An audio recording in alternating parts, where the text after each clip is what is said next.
क्यों बेरंगे खाबां दे लई अखियां वेचण टुर पए हो।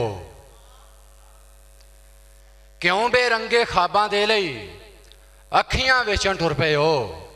मेरी जूह दे दानिशमंदो सोचां वेचण टुर पए हो। क्यों बेरंगे खाबां दे लई अखियां वेचण टुर पए हो। मेरी जूह दे दानिशमंदो सोचां वेचण टुर पए हो। जीवन दा पिड़ हूंज के मां ने जो बनवाइयां मेरे लई। जीवन दा पिड़ हूंज के मां ने जो बनवाइयां मेरे लई। गर्जां लई क्यों वीरो मेरियां वंगां वेचण टुर पए हो। गर्जां लई क्यों वीरो मेरियां वंगां वेचण टुर पए हो। और बहुता चिरे मोढियां उत्ते सिर सलामत नहीं रहने। बहुता चिरे मोढियां उत्ते सिर सलामत नहीं रहने।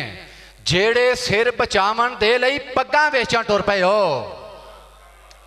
जेड़े सिर बचावन दे लई पग्गां वेचण टुर पए हो। बई अणखी चादर छिरदी पई है। दुनिया गल्लों फिरदी पई है। और मेरा टब्बर पग ते मोया तेनू झलिया सिर दी पई है। मेरा टब्बर पग ते मोया तेनू झलिया सिर दी पई है। जीवन का की चाला पूछना है। मोठे च रेत ते किरदी पई है। मोठे च रेत ते किरदी पई है।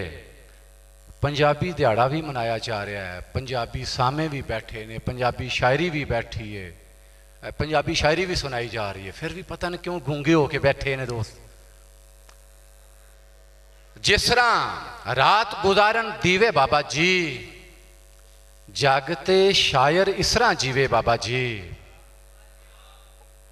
सारे रंग ही उधड़े फुल दे जुस्से तो रंगां नूं हुण केड़ा सीवे बाबा जी। सारे रंग ही उधड़े फुल दे जुस्से तो रंगां नूं हुण केड़ा सीवे बाबा जी। बई किंज दे हाल च मौका मिलिया बोलन दा। किंज दे हाल च मौका मिलिया बोलन दा। गल्लां करियां जिब छलीवे बाबा जी। किंज दे हाल च मौका मिलिया बोलन दा। गल्लां करियां जिब छलीवे बाबा जी। और तां पौनी दी हिक चों धागा फुटदा ए।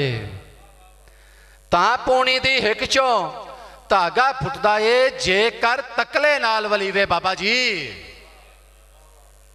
और दसो ओदा कतल किदे सिर जावेगा। दसो ओदा कतल किदे सिर जावेगा जेड़ा भुख दे नाल मरीवे बाबा जी।